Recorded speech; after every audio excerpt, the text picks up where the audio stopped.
Hey guys, welcome back to my channel exam लोग। तो friends, आज मैं लेकर आया हूँ यूपी पॉलीटेक्निक 6 सेमेस्टर वाले स्टूडेंट्स के लिए एंड्रॉयड का एक most important video, marathon video, जिसमें मैं आपको एंड्रॉयड के सारे चैप्टर्स के सारे टॉपिक्स कराने वाला हूँ। और इसको पढ़ने के बाद आपके एक भी टॉपिक नहीं छूटेंगे। ये क्लास थोड़ी लंबी होने वाली है और मैंने इस तरह की कंपाइल नोट्स बना ली हैं जिसमें मैं आपको सारे टॉपिक्स कराने वाला हूँ। तो आप लोग सभी को ये वीडियो शेयर कर दीजिए अपने सारे दोस्तों के साथ, वीडियो को लाइक कर दीजिए और जो लोग नए हो चैनल को सब्सक्राइब कर लेंगे, ठीक है? क्योंकि मैं बहुत मेहनत से ये वीडियो बना रहा हूँ। इसके पहले मैंने ये सारी नोट्स कंपाइल करके बनाया है और अब मैं पढ़ाने वाला हूँ। तो बिना टाइम वेस्ट किए हम लोग शुरू करेंगे क्योंकि क्लास लंबी होने वाली है थोड़ी, ठीक है? तो चलिए पढ़ाते हैं। तो देखिए, सबसे पहले हम लोग पढ़ेंगे इंट्रोडक्शन टू एंड्रॉयड। एंड्रॉयड होता क्या है, ठीक है? पहले ये जानेंगे। तो देखिए, एंड्रॉयड एक open source Linux based operating system है। एंड्रॉयड को 2009 में डेवलप किया गया था। एंड्रॉयड को ओपन हैंडसेट अलायंस मतलब कि OHA ने डेवलप किया था और बाद में इसको गूगल और अन्य कंपनीज का सहयोग मिला, ठीक है?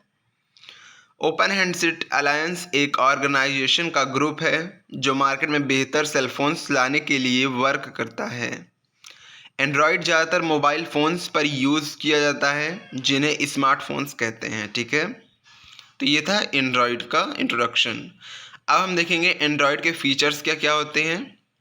तो देखिए, एंड्रॉयड एक बहुत ही अच्छा प्लेटफॉर्म साबित हुआ है। एंड्रॉयड फीचर्स एंड्रॉयड को दूसरे मोबाइल प्लेटफॉर्म से बेहतर बनाते हैं। एंड्रॉयड के कुछ फीचर्स हैं जो इसे सबसे अनोखा बनाते हैं।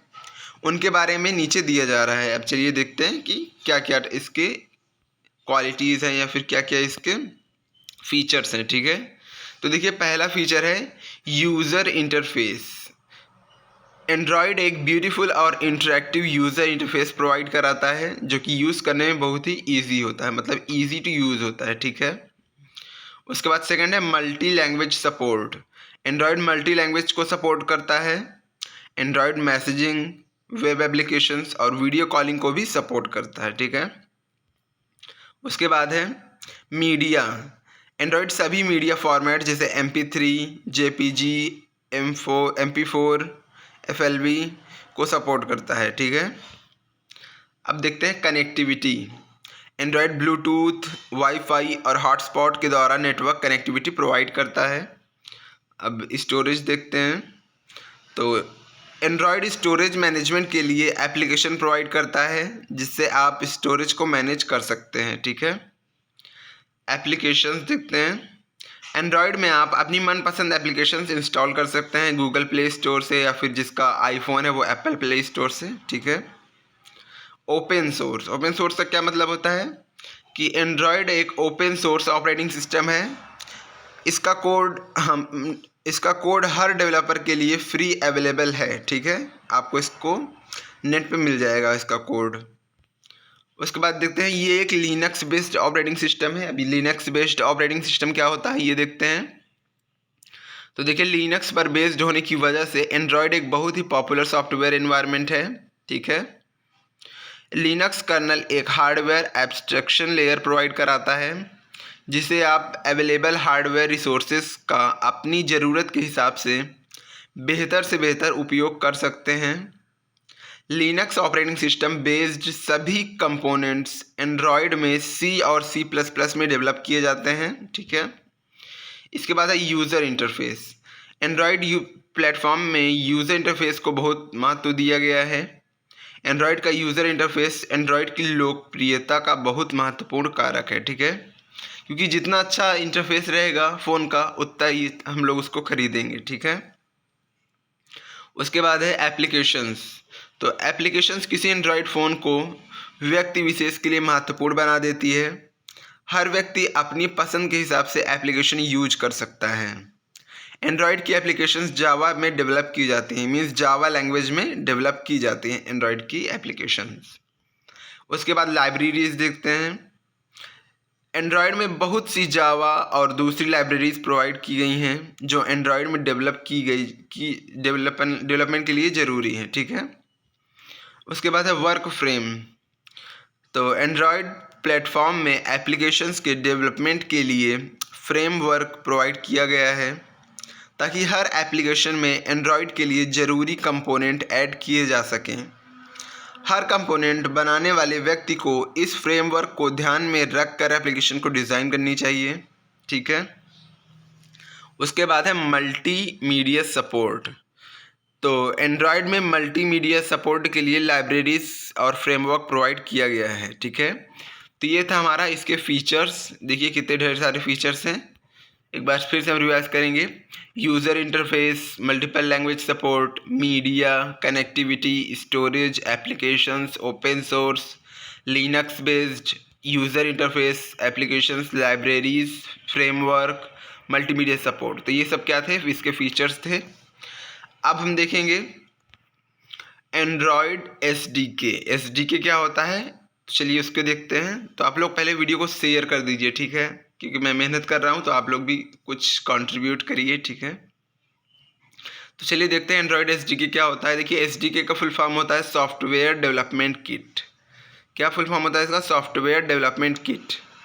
एंड्रॉयड एसडीके में वो सभी टूल्स होते हैं जिनकी आपको एंड्रॉयड एप्लीकेशन को क्रिएट करने में, कंपाइल करने में और एप्लीकेशन को पैकेज करने के लिए ज़रूरत पड़ेगी। ठीक है, एंड्रॉयड एसडीके में आपको सोर्स कोड के साथ सैम्पल प्रोजेक्ट्स, डेवलपमेंट टूल्स, एक इमुलेटर और एप्लीकेशन डेवलप करने के लिए रिक्वायर्ड लाइब्रेरीज मिलती हैं। ठीक है, सभी एप्लीकेशन जावा में डेवलप की जाती हैं, मतलब जावा लैंग्वेज में, और डेल्विक वर्चुअल मशीन पर रन की जाती हैं। ठीक है, किस पर रन की जाती हैं, डेल्विक वर्चुअल मशीन पर रन की जाती हैं।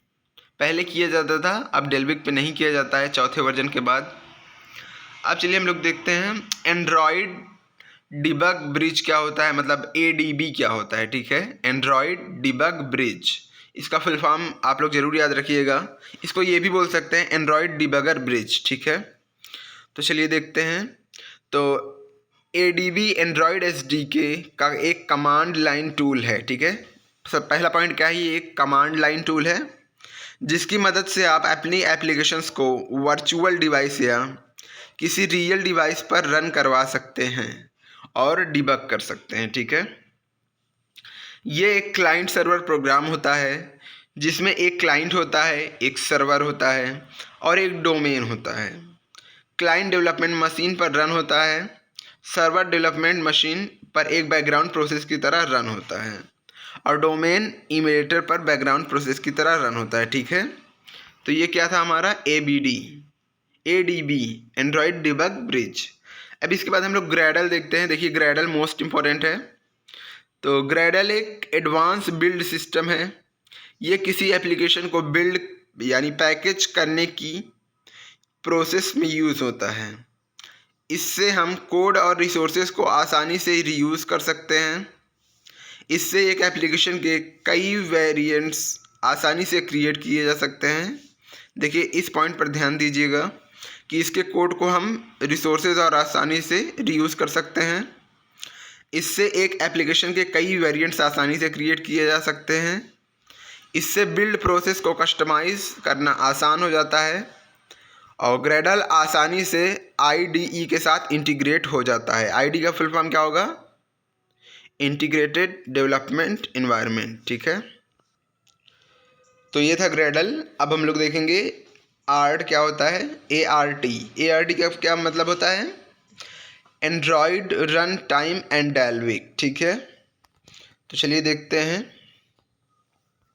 ये दोनों ही एंड्रॉयड में, देखिए हम एंड्रॉयड रन टाइम और डेल्विक दोनों साथ में देख रहे हैं। ठीक है, ये दोनों ही एंड्रॉयड में एप्लीकेशंस को रन होने के लिए इन्वायरमेंट प्रोवाइड करता है, लेकिन एंड्रॉयड 5.0 एआरटी को यूज़ करता है और उससे पहले के सभी वर्जन्स डेल्विक को रन टाइम की तरह यूज़ करते थे। अभी मैंने बताया था आपको कि पहले डेल्विक यूज़ होता था, लेकिन चौथे वर्जन के बाद में यानी 5वें वर्जन से क्या यूज़ होने लगा, एंड्रॉयड रन टाइम यूज़ होने लगा। ठीक है, तो एआरटी भी डेल्विक की तरह ही DEX फाइल्स को एग्जीक्यूट करता है। देखिए जो फाइल्स होती हैं उसका एक्सटेंशन क्या होता है, इसमें हमारा फाइल नेम होगा फिर .dex। ठीक है, तो एआरटी और डेल्विक एक दूसरे के साथ कंपैटिबल हैं इसलिए यदि कोई एप्लीकेशन डेल्विक के लिए डेवलप की गई है तो ART में भी आराम से रन हो सकती है। ठीक है, अब चलिए देखते हैं ART में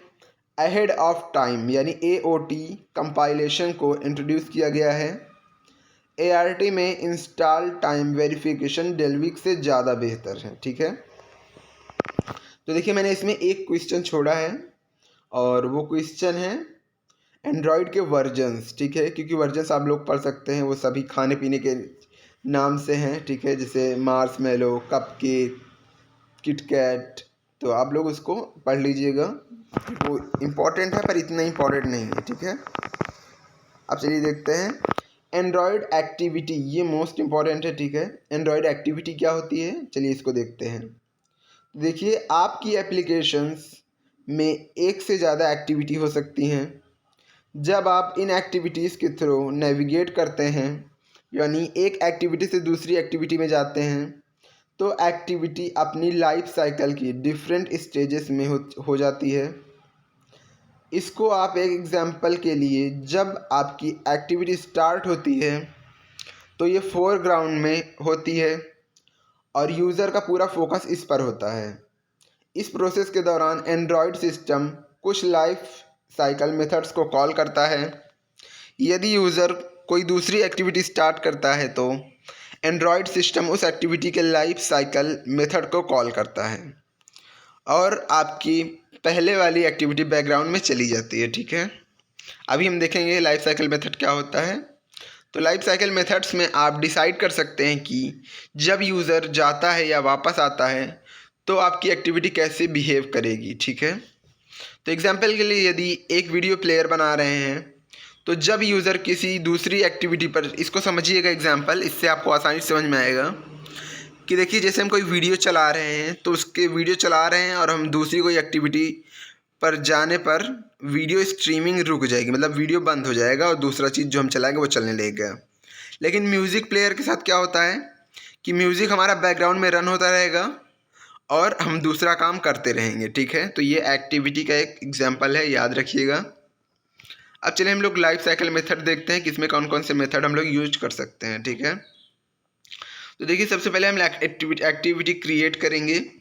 तो इस स्टेज में ऑन क्रिएट मेथड द्वारा एक्टिविटी क्रिएट की जाती है जब यूज़र आपकी एप्लीकेशंस के लिए आइकन पर क्लिक करता है। ठीक है, उसके बाद स्टार्टेड, इस स्टेज में ऑन स्टार्ट मेथड द्वारा एक्टिविटी स्टार्ट की जाती है।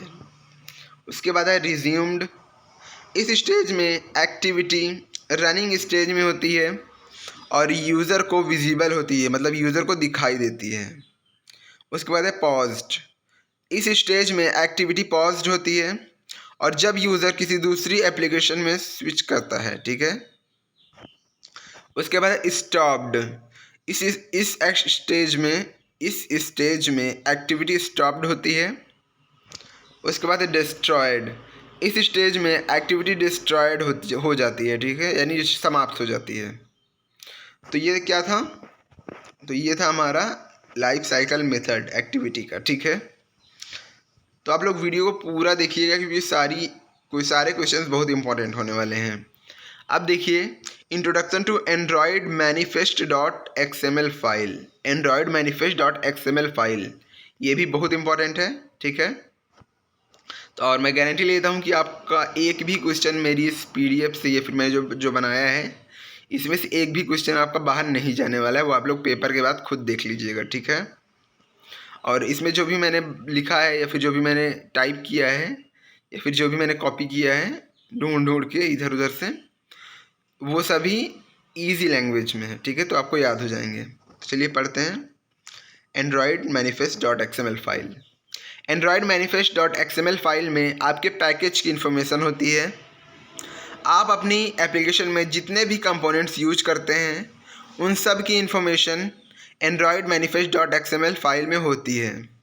जैसे सर्वलेट में डेवलपमेंट डिस्क्रिप्टर्स होते हैं, उसी प्रकार Android manifest dot XML file भी आपकी एप्लीकेशन के डेवलपमेंट डिस्क्रिप्टर की तरह होती है। ठीक है, डेवलपमेंट के लिए डिप्लॉयमेंट डिस्क्रिप्टर की तरह होती है, ये आपकी एप्लीकेशन को कंट्रोल करती है। ठीक है, Android manifest dot XML file को देखकर आप बता सकते हैं कि एप्लीकेशन में कितने और कौन कौन से कंपोनेंट यूज़ हुए हैं। ठीक है, ये पॉइंट याद रखिएगा।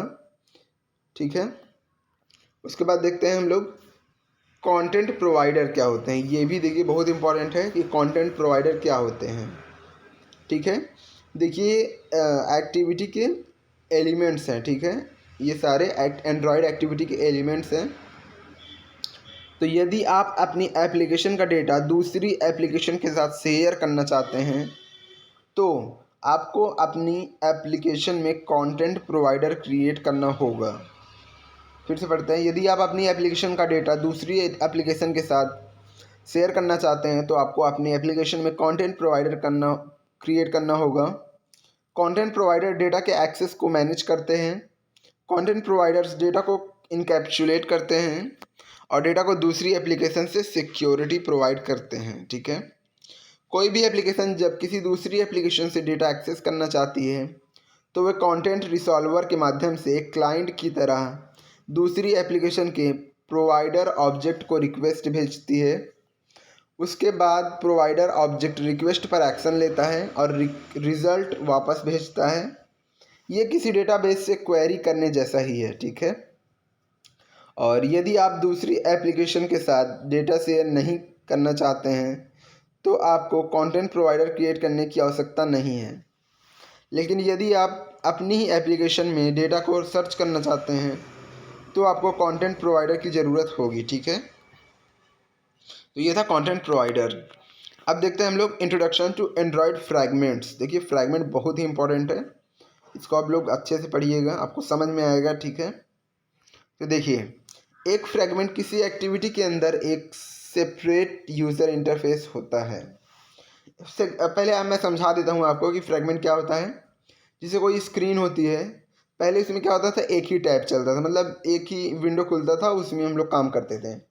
लेकिन अब क्या होता है, हम 2-3 विंडो खोल सकते हैं। जैसे लैपटॉप में देखते हैं ना आप लोग, पार्टीशन हुआ होता है कि इसमें 2-3 विंडो खोल सकते हैं या फिर कई पार्ट्स में डिवाइड होता है वो, तो वही है हमारा फ्रैगमेंट्स। ठीक है, अब पढ़ते हैं। एक फ्रैगमेंट किसी एक्टिविटी के अंदर एक सेपरेट यूज़र इंटरफेस होता है। फ्रैगमेंट की खुद की लाइफ साइकिल और इनपुट इवेंट्स होते हैं। आप एक फ्रैगमेंट में कोई एक्टिविटीज़ में यूज़ कर सकते हैं, कोई भी एक्टिविटीज़ में यूज़ कर सकते हैं फ्रैगमेंट को। जब आपकी एक्टिविटी रनिंग स्टेट में हो तो तब भी आप फ्रैगमेंट को ऐड और रिमूव कर सकते हैं। फ्रैगमेंट को आप सब एक्टिविटी भी कह सकते हैं। ठीक है, एंड्रॉयड फ्रैगमेंट को एंड्रॉयड के हनीकॉम्ब वर्जन में इंट्रोड्यूस किया गया था। एंड्रॉयड फ्रैगमेंट्स से पहले आप यूज़र को एक बार में एक एक्टिविटी ही शो कर सकते थे, इसलिए आप स्क्रीन को अलग अलग पार्ट्स में डिवाइड नहीं कर सकते थे। ठीक है, फ्रैगमेंट के आने से एप्लीकेशंस डिज़ाइन और भी ज़्यादा फ्लेक्सिबल हो गई है, क्योंकि आप यूज़र को एक साथ एक से ज़्यादा इंटरफेस शो करवा सकते हैं। ठीक है, और आगे देखते हैं, इसलिए आप स्क्रीन को अलग अलग पार्ट्स में डिवाइड फिर से देखते हैं, थोड़ा मिस्टेक हो गया था, तो यहाँ से पढ़ते हैं। एक फ्रैगमेंट किसी एक्टिविटी के अंदर एक सेपरेट यूआई होता है। फ्रैगमेंट की खुद की लाइफ साइकिल और इनपुट इवेंट्स होते हैं। आप एक फ्रैगमेंट को किसी एक्टिविटीज़ में यूज़ कर सकते हैं जब आपकी एक्टिविटी रनिंग स्टेट में हो, तब भी आप फ्रैगमेंट को ऐड और रिमूव कर सकते हैं। फ्रैगमेंट को आप सब एक्टिविटी भी कह सकते हैं। ठीक है, तो एंड्रॉयड फ्रैगमेंट को एंड्रॉयड के हनीकॉम्ब वर्जन में इंट्रोड्यूस किया गया था। एंड्रॉयड फ्रैगमेंट से पहले आप यूज़र को एक बार में एक एक्टिविटी ही शो कर सकते थे, इसलिए आप स्क्रीन को अलग अलग पार्ट्स में डिवाइड नहीं कर सकते थे। फ्रैगमेंट के आने से एप्लीकेशंस डिज़ाइन और भी ज़्यादा फ्लेक्सिबल हो गई है, क्योंकि आप यूज़र को एक साथ एक से ज़्यादा इंटरफेस शो कर सकते हैं और इन्हें सेपरेटली मैनेज भी कर सकते हैं। ठीक है, आपके पास एक्टिविटी तो एक ही रहेगी, लेकिन आप इसमें बहुत से फ्रैगमेंट्स ऐड कर सकते हैं। ठीक है, अब चलिए देखते हैं फ्रैगमेंट लाइफ साइकिल क्या होता है। तो देखिए, एंड्रॉयड फ्रैगमेंट की लाइफ साइकिल कुछ मेथड्स के द्वारा डिफाइन की जाती है। इनके बारे में नीचे दिया जा रहा है।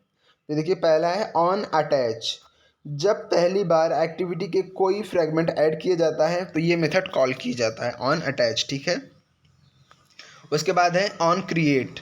जब फ्रेगमेंट क्रिएट हो जाता है तो ये मेथड एंड्रॉयड सिस्टम के द्वारा कॉल किया जाता है, ठीक है, एक्टिविटी क्रिएट करने के लिए।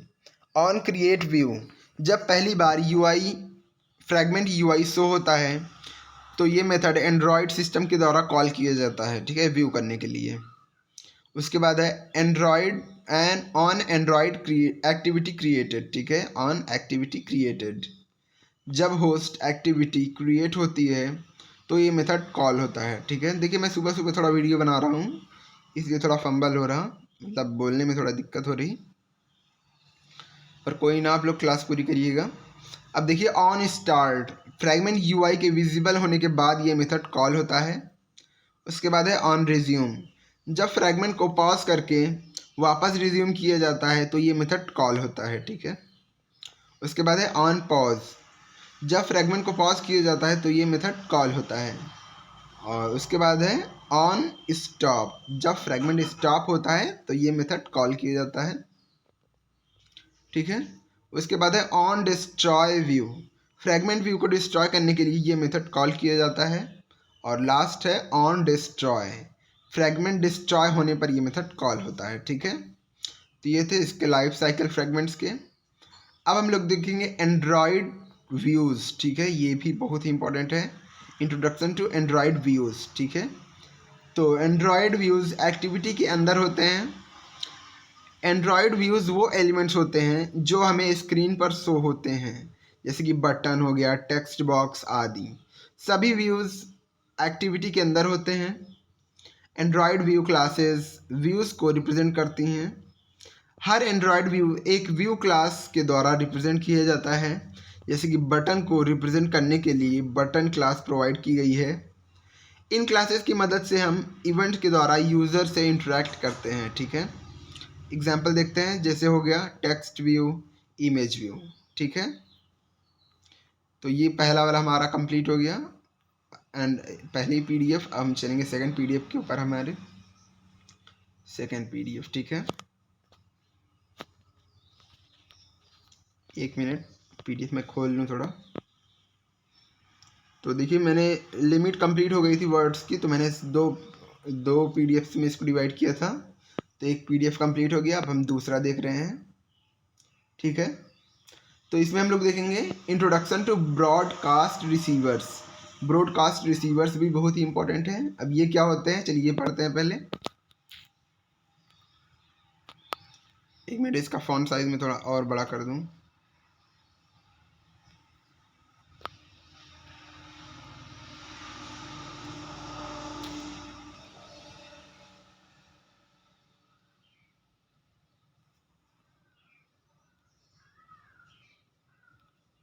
चलिए ठीक है, अब देखते हैं, ठीक, आपको दिख रहा होगा।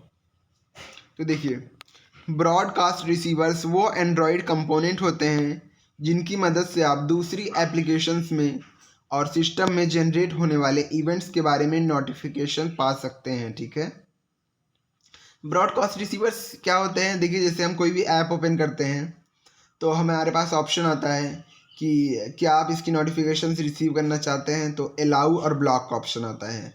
तो अगर हम अलाउ कर देंगे तो हमारे पास जो भी कोई नोटिफिकेशन उसके द्वारा डाली जाएंगी, उस चैनल के द्वारा या फिर उस वेबसाइट द्वारा, तो वो नोटिफिकेशन हमारे पास आ जाएंगी, ठीक है। तो यही होगा ब्रॉडकास्ट रिसीवर्स। अब इसको हम लोग किताबी भाषा में पढ़ लेते हैं। देखिए ब्रॉडकास्ट रिसीवर्स वो एंड्रॉयड कंपोनेंट होते हैं जिनकी मदद से आप दूसरी एप्लीकेशंस में और सिस्टम में जनरेट होने वाले इवेंट्स के बारे में नोटिफिकेशन पा सकते हैं, ठीक है। किसी भी इवेंट के बारे में जानकारी पाने के लिए आपकी एप्लीकेशन को उस इवेंट के लिए खुद को रजिस्टर करवाना पड़ता है, मतलब जैसे मैंने अभी बताया था ना, अलाउ करना पड़ता है रजिस्टर करके। कोई भी एप्लीकेशंस ऐसा एक ब्रॉडकास्ट रिसीवर क्रिएट कर सकती है, ठीक है। जब भी कोई इवेंट जनरेट होता है तो एंड्रॉयड सिस्टम उन सभी एप्लीकेशंस को नोटिफाई करता है जिन्होंने इवेंट के लिए खुद को रजिस्टर किया था। यानी जैसे हम अलाउ कर देंगे तो कोई भी नोटिफिकेशन आएगा तो वो हमारे पास भी आएगा, ठीक है। जितने लोगों ने रजिस्टर किया होगा सबके पास जाएगा, ठीक है। तो जैसे अभी जिन लोगों ने मेरा चैनल सब्सक्राइब किया होगा, तो आप लोग नहीं किए तो कर लीजिए, और बेल आइकन प्रेस करेंगे तो मैं कोई भी वीडियोस लाऊंगा तो आपको तुरंत वीडियो मिलेंगी, ठीक है। आपके पास नोटिफिकेशन जाएगा। इससे अच्छा समझाने का और कोई तरीका ही नहीं है, ठीक है। और देखते हैं इसके बाद, अब देखेंगे एंड्रॉयड लेआउट्स। एंड्रॉयड लेआउट क्या होते हैं ये देखेंगे। तो लेआउट यूज़र इंटरफेस के लिए स्ट्रक्चर प्रोवाइड करते हैं, ठीक है। उस स्ट्रक्चर के अकॉर्डिंग आप अपने एलिमेंट्स स्क्रीन पर मैनेज कर सकते हैं। लेआउट मतलब कि स्क्रीन पे कौन सी चीज़ कहाँ रहेगा, ठीक है। तो ये क्या हो गया लेआउट। एंड्रॉयड सिस्टम कई तरह के लेआउट प्रोवाइड करता है। आपकी एप्लीकेशन के लिए जो लेआउट आपको ठीक लगे आप यूज़ कर सकते हैं, ठीक है। अब एट्रीब्यूट्स ऑफ एंड्रॉयड लेआउट देखते हैं। तो नीचे कुछ कॉमन एट्रीब्यूट्स दिए जा रहे हैं जो आप सभी व्यूज़ के साथ यूज़ होते हैं, ठीक है। तो पहला है एंड्रॉयड आईडी। इस एट्रीब्यूट के द्वारा आप व्यू की आईडी डिफाइन करते हैं जो व्यू को यूनिकली आइडेंटिफाई करने के काम आती है, ठीक है। उसके बाद है एंड्रॉयड लेआउट विड्थ। इस एट्रीब्यूट के द्वारा आप व्यूज़ की स्क्रीन पर विड्थ डिफाइन करते हैं, ठीक है। उसके बाद है एंड्रॉयड लेआउट हाइट। इस एट्रीब्यूट के द्वारा आप व्यू की स्क्रीन पर हाइट डिफाइन करते हैं। देखिए कितना आसान है, आप लोग याद इस तरह याद कर सकते हैं कि एंड्रॉयड आईडी हो गया, एंड्रॉयड लेआउट विड्थ हो गया, एंड्रॉयड लेआउट हाइट हो गया, ठीक है। तो इस तरह याद करेंगे तो आपको आसानी होगी। इसके अंदर का कंटेंट, हेडिंग याद होना इंपॉर्टेंट है, इसके अंदर कंटेंट तो आप लोग खुद ही बना के लिख सकते हैं, ठीक है। अब देखते हैं टाइप्स ऑफ एंड्रॉयड लेआउट्स। तो लीनियर लेआउट पहले देखेंगे। तो लीनियर लेआउट एक ऐसा लेआउट है जिसमें सारे एलिमेंट्स एक ही डायरेक्शन में होते हैं, या तो वर्टिकल या तो हॉरिजॉन्टल, ठीक है। आप लेआउट का डायरेक्शन एंड्रॉयड ओरिएंटेशन एट्रीब्यूट के द्वारा डिफाइन कर सकते हैं, ठीक है। यदि लेआउट का डायरेक्शन वर्टिकल होता है तो एक कॉलम में एक ही एलिमेंट आएगा, और यदि लेआउट का डायरेक्शन हॉरिजॉन्टल होता है तो एक रो में एक ही एलिमेंट आएगा। देखिए हॉरिजॉन्टल का मतलब क्या हो गया, रो मतलब पंक्ति, और मतलब पड़ी लाइनें, ठीक है। और वर्टिकल का मतलब हो गया ऊर्ध्वाधर यानी खड़ी लाइनें, ठीक है, यानी कॉलम्स। और यदि आप चाहें तो किसी भी पर्टिकुलर एलिमेंट को प्रायोरिटी वैल्यू भी दे सकते हैं। प्रायोरिटी मतलब वरीयता, इसे लेआउट वेट कहते हैं, ठीक है। अब देखते हैं दूसरा रिलेटिव लेआउट। अब रिलेटिव लेआउट क्या होते हैं ये देखेंगे हम लोग। तो रिलेटिव लेआउट व्यू एलिमेंट को रिलेटिव पोजीशंस पर डिस्प्ले करता है। हर व्यू को आप दूसरे एलिमेंट के रिलेशन में पोजीशन कर सकते हैं। किसी भी नए व्यूज़ की पोजीशन आप एग्जिस्टिंग व्यू के रिलेशन में डिफाइन करते हैं। जैसे कि आप एग्जिस्टिंग एलिमेंट के राइट में नए एलिमेंट को सेट करना चाहते हैं या लेफ्ट में, ठीक है। इस प्रकार आप किसी भी एलिमेंट को स्क्रीन पर कहीं भी प्लेस कर सकते हैं, ठीक है। अब देखते हैं लिस्ट व्यू। देखिए लिस्ट व्यू पूछता है, ठीक है। तो लिस्ट व्यू एक व्यू ग्रुप होता है, ठीक है, जो आइटम्स की लिस्ट शो करता है जिन्हें आप स्क्रॉल कर सकते हैं। ये आइटम रन टाइम में सभी व्यूज़ को मैनेज कर सकता है। इस लेआउट में एक ही कॉलम होता है और रो बहुत सी होती हैं, यानी आप एक रो में एक ही व्यू पोजीशंस कर सकते हैं, ठीक है। इसके बाद ग्रिड व्यू देखते हैं। देखिए ग्रिड व्यू बहुत ही इंपॉर्टेंट है, ठीक है। व्यूज़ में सबसे ज़्यादा ग्रिड व्यू इंपॉर्टेंट है। तो ग्रिड व्यू एक व्यू ग्रुप होता है जो आइटम्स को 2 डायमेंशनल ग्रिड में शो करता है। इस ग्रिड को आप स्क्रॉल कर सकते हैं। इस लेआउट में आइटम्स रो और कॉलम्स की फॉर्म में होते हैं, यानी शो होते हैं।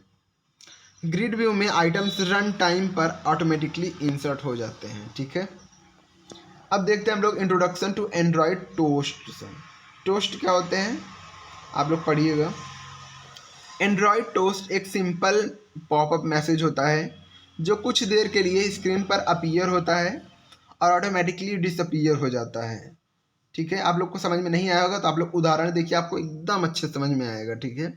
देखिए जैसे उदाहरण के लिए जब हम अपने डिवाइस में कोई भी मैसेज भेजते हैं तो आपको एक टोस्ट शो होता है, यानी एक मैसेज शो होता है जिसमें लिखा होता है मैसेज सेंड, और वो कुछ देर के बाद ऑटोमेटिकली डिसअपीयर हो जाता है। अब आपको समझ में आया कि देखिए जैसे हम कोई मैसेज भेजते हैं तो उसमें लिखता है, जैसे व्हाट्सअप की बात करते हैं तो जैसे हम मैसेज भेजेंगे वहाँ लिख के आ जाएगा मैसेज सेंड। व्हाट्सएप पे नहीं, सिंपल मैसेजिंग पे आता है, ठीक है। वहाँ लिख के आएगा, जैसे मैसेज हमारा जाएगा वहाँ से नोटिफिकेशन आएगा मैसेज सेंड, और वो 1-2 सेकंड के बाद गायब हो जाएगा। तो यही क्या होगा, एंड्रॉयड टोस्ट, ठीक है। अब देखते हैं, एंड्रॉयड टोस्ट की साइज़ उतनी ही होती है जितना बड़ा आपका मैसेज होता है, ठीक है। करंट एक्टिविटी विजिबल होती है, आप इसके साथ इंटरेक्ट कर सकते हैं, ठीक है। Introduction to Android text field. अब टेक्स्ट फील्ड पढ़ते हैं। तो जब आप अपनी एंड्रॉयड एप्लीकेशन में टेक्स्ट फील्ड क्रिएट कर सकते हैं। टेक्स्ट फील्ड को टेक्स्ट बॉक्सेस भी कहते हैं। एक टेक्स्ट फील्ड के द्वारा आप यूज़र से इनपुट लेते हैं, जैसे कि यूज़र का नाम और ईमेल एड्रेस, ठीक है। और ज़्यादातर टेक्स्ट फील्ड एक ही लाइन के होते हैं, लेकिन आप चाहे तो एंड्रॉयड में मल्टीपल लाइन के भी टेक्स्ट फील्ड क्रिएट कर सकते हैं। टेक्स्ट फील्ड यानी टेक्स्ट बॉक्स, जिसमें जैसे कि हम लोग HTML फॉर्म बनाते हैं तो उसमें जो टेक्स्ट फील्ड यूज़ करते हैं, इनपुट टाइप टेक्स्ट, ठीक है, वही हो गया टेक्स्ट फील्ड, ठीक है। तो टेक्स्ट इंटर करने के लिए यूज़र, जैसे कि हम टेक्स्ट फील्ड पे क्लिक करते हैं तो हमारे सामने एक क्या ओपन होता है, कीबोर्ड, ठीक है। तो वही इसमें लिखा गया है कि टेक्स्ट इंटर करने के लिए यूज़र टेक्स्ट फील्ड पर क्लिक करते हैं। यूज़र के क्लिक करने पर टाइपिंग कर्सर टेक्स्ट फील्ड में शो हो जाता है, साथ ही टाइप करने के लिए कीबोर्ड भी शो हो जाता है। ये सब ऑटोमेटिकली होता है, ठीक है। तो ये था टेक्स्ट फील्ड। अब हम देखेंगे एंड्रॉयड स्पिनर्स क्या होते हैं, ठीक है। तो एंड्रॉयड स्पिनर्स आपकी एप्लीकेशन में एक ड्रॉप डाउन मेन्यू होता है। इस ड्रॉप डाउन मेन्यू में बहुत से आइटम्स होते हैं जिन्हें यूज़र चॉइसेस कहते हैं, ठीक है। जब यूज़र स्पिनर पर क्लिक करता है तो ये आइटम शो होता है। यूज़र अपने लिए अप्रोप्रिएट चॉइस चूज़ करता है। बाय डिफ़ॉल्ट स्पिनर में सबसे टॉप वाला एलिमेंट शो होता है, ठीक है। देखिए जैसे हम लोग DOB सिलेक्ट करते हैं तो उसमें एक ईयर वाला सेक्शन होता है जिसमें ईयर हमको सिलेक्ट करना होता है, या फिर जनवरी वाला मतलब मंथ वाला होता है जिसमें जनवरी से दिसंबर तक वाला दिया होता है। तो उसमें हमको एक सेलेक्ट करना होता है, लेकिन हमको सबसे ऊपर जनवरी वाला ही दिखता है, ठीक है, बाय डिफ़ॉल्ट। अब स्पिनर्स में XML लेआउट फाइल में मतलब स्पिनर्स को XML लेआउट फाइल में क्रिएट किया जाता है और आइटम की लिस्ट स्ट्रिंग रिसोर्सेज फाइल में क्रिएट की जाती हैं, जिसमें आप एक स्ट्रिंग एरे क्रिएट करते हैं, ठीक है। Introduction to Android dialogs. अब एंड्रॉयड डायलॉग्स क्या होते हैं ये देखेंगे। तो डायलॉग एक छोटी सी विंडो होती है जिससे यूज़र कोई डिसीज़न ले सकता है या कुछ इन्फॉर्मेशन इनपुट कर सकता है, ठीक है। डायलॉग पूरी स्क्रीन को कवर नहीं करता है, ठीक है। देखिए इसमें सारे भले ही पॉइंट थोड़े कम हैं, बस आपको समझाने के लिए जितने पॉइंट्स की ज़रूरत है, मतलब जितने कंटेंट की ज़रूरत है मैंने उतना ही रखा है, क्योंकि आपको पूरी किताब तो इसमें पढ़ाना नहीं है, ठीक है। आपको वही पढ़ाना है जो आपको समझ में आए, और आपको सारे टॉपिक्स मैं इसमें करा रहा हूँ, ठीक है। 1-2 टॉपिक जो छूटा है मैं आपको बताते चलूँगा और उसको मैं नेक्स्ट वीडियो में लाऊँगा, ठीक है। सारे टॉपिक्स पहली बात तो इसमें हैं, जो 1-2 टॉपिक जो बचेंगे उसी को हम नेक्स्ट में कराएंगे, ठीक है। पहले भी इसमें ढेर सारे क्वेश्चन से करते हैं, ठीक है। एंड्रॉयड डायलॉग्स 3 तरह के होते हैं, इसके 3 टाइप होते हैं। पहला है अलर्ट डायलॉग। ये एक सिंपल अलर्ट डायलॉग होता है। एक ही तरह के डायलॉग में मतलब इस तरह के डायलॉग में आप टाइटल शो करते हैं, 3 बटन ऐड करते हैं और आइटम की लिस्ट भी शो कर सकते हैं जिन्हें यूज़र सेलेक्ट कर सकता है। ये डायलॉग क्रिएट करने के लिए आपको अलर्ट डायलॉग क्लास को एक्सटेंड करना पड़ेगा, ठीक है। अब नेक्स्ट देखते हैं डेटा पिकर डायलॉग। इस तरह के डायलॉग से आप यूज़र को एक विंडो शो कर सकते हैं जिससे यूज़र डेट सेलेक्ट कर सकता है, ठीक है। अभी मैंने बताया था ना आपको, जिसमें यूज़र डेट सेलेक्ट कर सकता है। इस तरह का डायलॉग क्रिएट करने के लिए आपको डेट पिकर डायलॉग क्लास को एक्सटेंड करना होगा, ठीक है। उसके बाद है टाइम पिकर डायलॉग। इस तरह के डायलॉग से यूज़र टाइम सेलेक्ट कर सकता है। इस तरह का डायलॉग क्रिएट करने के लिए आपको टाइम पिकर डायलॉग क्लास को एक्सटेंड करना होगा, ठीक है। तो ये था हमारा डायलॉग्स। अब हम देखेंगे इंट्रोडक्शन टू एंड्रॉयड नोटिफिकेशन। सूचना क्या होती हैं, ये आता है प्रीवियस ईयर में भी आया है। देखिए प्रीवियस ईयर में ये सारे क्वेश्चंस आए हुए हैं, इसीलिए तो मैं करा रहा हूँ, ठीक है, नहीं तो मेरे कराने का मतलब ही क्या होगा। अब देखते हैं नोटिफिकेशंस। तो नोटिफिकेशंस आपके डिवाइस में टॉप पर बैटरी और सिग्नल आइकन के पास शो होता है, ठीक है। नोटिफिकेशन फ़ोन पे आप लोग देखते हैं नोटिफिकेशन, जैसे मेरी स्क्रीन पे आप लोग देख रहे होंगे यहाँ पर देखिए रिकॉर्ड हो रहा है स्क्रीन, तो ये एक नोटिफिकेशन यहाँ पर शो हो रहा है, ठीक है। और अब देखते हैं, जैसे ही आपके डिवाइस पर कोई मेल या टेक्स्ट मैसेज आता है तो टॉप पर एक मैसेज आइकन शो होता है। ये मैसेज नोटिफिकेशंस कहलाते हैं। जब भी कोई नोटिफिकेशन आता है तो सबसे पहले उसका आइकन शो होता है। जैसे कि कोई मेल आया है तो जीमेल का आइकन शो होगा, ठीक है। ये समझने वाली बातें हैं और आपको लिखना है, ठीक है। इसके बाद यदि यूज़र उस नोटिफिकेशन के बारे में डिटेल जानना चाहता है तो नोटिफिकेशन ड्रॉअर ओपन करता है। देखिए जैसे मैं कर रहा हूँ, ये नोटिफिकेशन ड्रॉअर मेरा ये ओपन हो गया, ठीक है, कि कोई नोटिफिकेशन आई है कि नहीं। तो ये मेरा नोटिफिकेशन ड्रॉअर हो गया। अब ज़्यादातर डिवाइस में नोटिफिकेशन ड्रॉअर जब यूज़र टॉप से बॉटम की तरफ स्वाइप करता है तो ओपन होता है। टॉप से बॉटम की तरफ स्वाइप मतलब ऊपर से नीचे की तरफ स्वाइप। देखिए जैसे मैंने ऊपर से नीचे की तरफ स्वाइप किया तो हमारा ये ड्रॉअर ओपन हुआ, ठीक है। देखिए मैं आपको प्रैक्टिकल भी करके बता रहा हूँ। तो इसमें कुछ दूसरी सेटिंग्स भी रहती हैं, जैसे कि वाईफाई, ब्लूटूथ, स्क्रीन ब्राइटनेस आदि होती हैं, ठीक है। तो देखिए मेरे इसमें तो नहीं दिया हुआ है सेटिंग्स, देखिए यहाँ सेटिंग्स दिया हुआ है ये, ठीक है, और इस तरफ वाले में देखिए सब दिया हुआ है। तो यही के बारे में बात कर रहा हूँ। अब और देखते हैं। तो इसके बाद यदि यूज़र उस नोटिफिकेशन के बारे में डिटेल जानना चाहता है तो नोटिफिकेशन ड्रॉअर को ओपन करता है।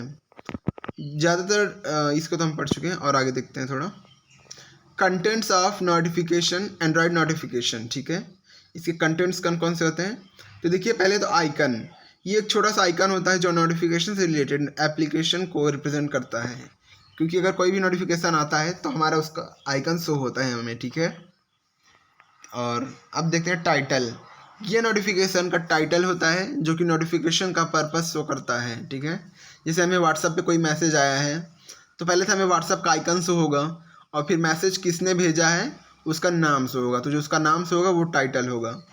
अब डिटेल टेक्स्ट क्या होगा, ये डिटेल्ड टेक्स्ट मैसेज होता है। जैसे कोई मैसेज करेगा तो पहले तो उसका आइकन शो होगा व्हाट्सएप का, उसके बाद जो पर्सन ने भेजा है मेरे पास मैसेज उसका नाम शो होगा, वो टाइटल हो गया।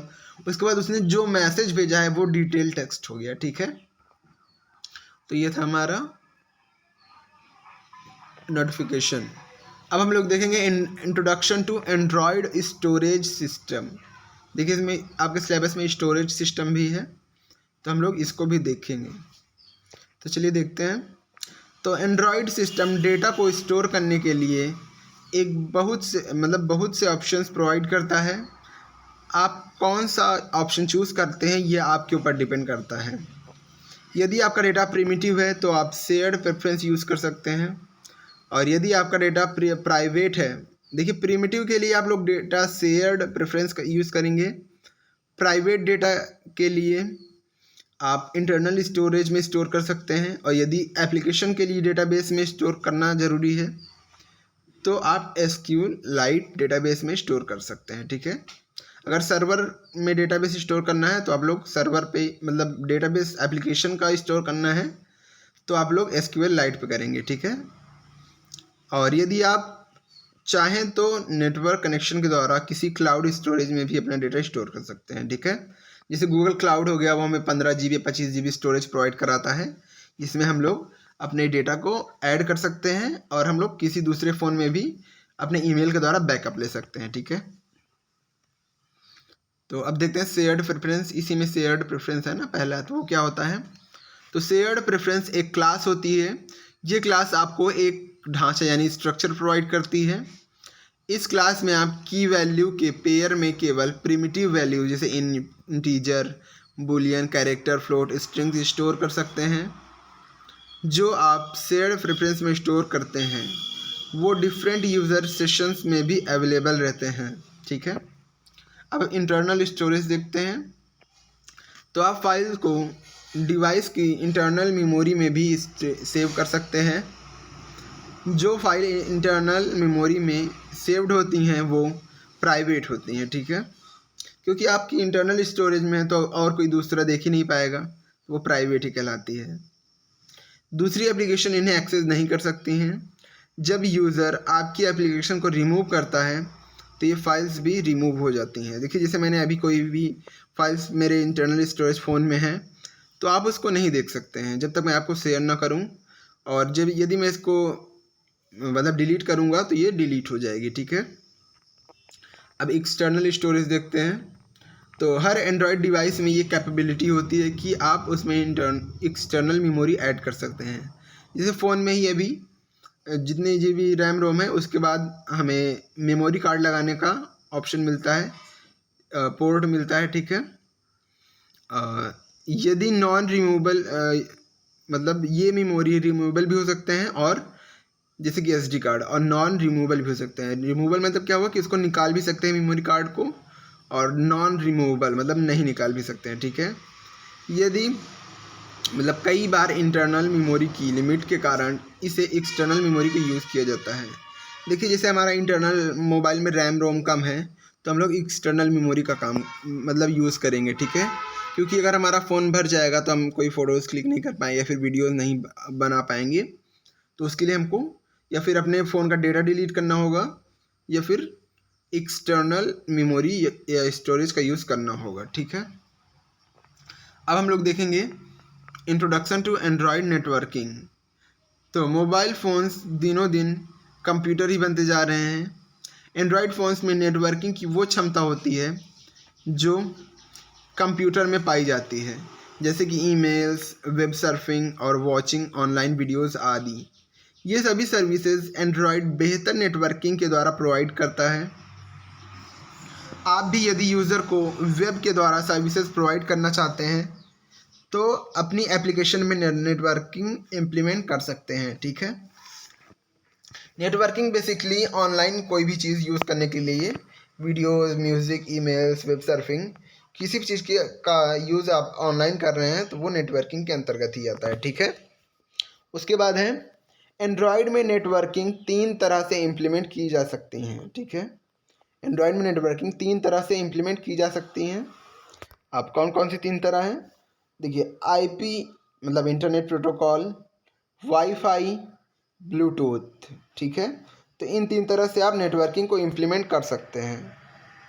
तो ये था आज की हमारी क्लास, जो कि हमारा दोनों PDF ख़त्म हो चुके हैं, और इसमें मैंने आपको ढेर सारे क्वेश्चंस कराए हैं। आई थिंक आपको अच्छी लगी हुई है क्लास। ये क्लास 42 मिनट 43 मिनट की हुई है, ठीक है, क्योंकि मैंने इसमें टॉपिक थोड़े जल्दी जल्दी कवर कराए हैं, आपका टाइम वेस्ट नहीं किया है, इसीलिए क्लास थोड़ा छोटी है। मतलब छोटी नहीं है, फिर भी 45 मिनट की क्लास होगी, और आपको कंटेंट इसमें भर भर के प्रोवाइड किया गया है। अगर आप लोगों ने इतना पढ़ लिया, अगर आप लोगों को लिखने की कोई ज़रूरत नहीं है, मैं तो कहूँगा कि आप लोग वीडियो को 2-3 बार देखिए। आपको 2x पे करके देखिए, 2-3 बार देखिए, आपको 100% सारी चीज़ें समझ में आ जाएंगी। देखिए, याद करने की कोई ज़रूरत नहीं है, आप लोग समझने की कोशिश करिए, ठीक है। जो आपको नहीं समझ में आ रहा वो याद कर सकते हैं, नहीं तो आप लोग समझने का कोशिश करिए।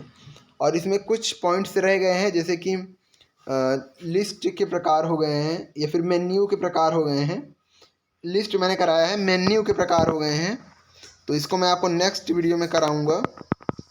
तो मेन्यू जैसे होता है, पॉपअप मेन्यू होता है, और एक तो नॉर्मल मेन्यू होता है, इस तरह एक मेन्यू और होता है, कॉन्टेक्स्ट मेन्यू शायद। तो ये इन तीनों मेन्यू को भी मैं कराऊंगा नेक्स्ट वीडियो में। कुछ ही क्वेश्चंस बाकी हैं, जैसे 2-3 क्वेश्चंस, तो उसको मैं अगले में कराऊंगा, ठीक है। और इसके बाद मैं एक वीडियो लाऊंगा, शॉर्ट वीडियो, मतलब शॉर्ट नहीं होगा, 5-10-15 मिनट का होगा। उसमें मैं आपको एंड्रॉयड आर्किटेक्चर बताने वाला हूँ, ठीक है। फिगर के माध्यम से आपको उसमें समझाऊंगा अच्छे से। तो आप लोग, पहली बात तो आप लोग ये वीडियो लाइक कर दीजिए, क्योंकि मैंने इतनी सुबह सुबह बिना कुछ खाए पिए क्लास ली है, क्योंकि मैंने आप लोगों से वादा किया था कि मैं आपको ये क्लास प्रोवाइड कराऊंगा। जैसे मैंने थंबनेल इसका कल ही आपको ग्रुप पे भेज दिया था, व्हाट्सएप ग्रुप पे। और इसका PDF भी अगर आपको चाहिए तो आपको टेलीग्राम पे मैं प्रोवाइड करा दूंगा। पहले आप लोग एक बार क्लास को देख लीजिएगा, क्योंकि आपके पास तो बुक भी है, ठीक है। अगर हम अपने से ही पढ़ना चाहते हैं तो बहुत मुश्किल होता है। यदि हमें कोई पढ़ाने वाला होता है तो हम ज़्यादा अच्छे से पढ़ लेते हैं। तो आप लोग कोशिश करिएगा वीडियो से पढ़िएगा, और कुछ दिनों मतलब 1-2 दिन में तो नोट्स मैं आपको प्रोवाइड करा ही दूंगा, ठीक है। तो आप लोग वीडियो को लाइक कर दीजिएगा, चैनल को सब्सक्राइब कर दीजिएगा, ठीक है। और सारे दोस्तों के साथ शेयर करिए सभी ग्रुप में, क्योंकि ये 6वां सेमेस्टर है, लास्ट सेमेस्टर। इसके बाद आप लोग अपने दोस्तों से थोड़ी ना मिलेंगे। यदि आप लोग के अंदर कोई भी भावना है कि अगर मैं अपने दोस्तों के साथ ये वीडियो शेयर करूँगा तो वो ज़्यादा पढ़ लेगा, वो कम पढ़ लेगा और मुझसे ज़्यादा नंबर ला लेगा, तो ऐसी भावना ना रखें। क्योंकि जिसको जितना नंबर मिलना होगा, जो जितना लिखेगा उसको उतना नंबर मिलेगा ही। और ये लास्ट सेमेस्टर, इसके बाद ना आप अपने दोस्तों से मिलेंगे ना आपके दोस्त आपसे मिलेंगे, ठीक है। क्योंकि सभी अपने अपने काम में बिजी हो जाएंगे। तो आई थिंक आपको वीडियो अच्छी लगी हो। If you like my videos then please give a thumbs up and don't forget to subscribe to my channel. तो जल्द ही मिलेंगे एक नए वीडियो में, तब तक के लिए हंसते रहिए, मुस्कुराते रहिए। और अगर आपको इसी तरह की और भी सब्जेक्ट्स की मैराथन क्लास चाहिए तो आप लोग कमेंट करिएगा, ठीक है। कमेंट करिएगा। आप लोग कमेंट बिल्कुल भी नहीं करते हैं, और वीडियो देख लेते हैं, वीडियो को लाइक भी नहीं करते हैं। सब करिएगा। मिलेंगे नेक्स्ट वीडियो में, तब तक के लिए जय हिंद।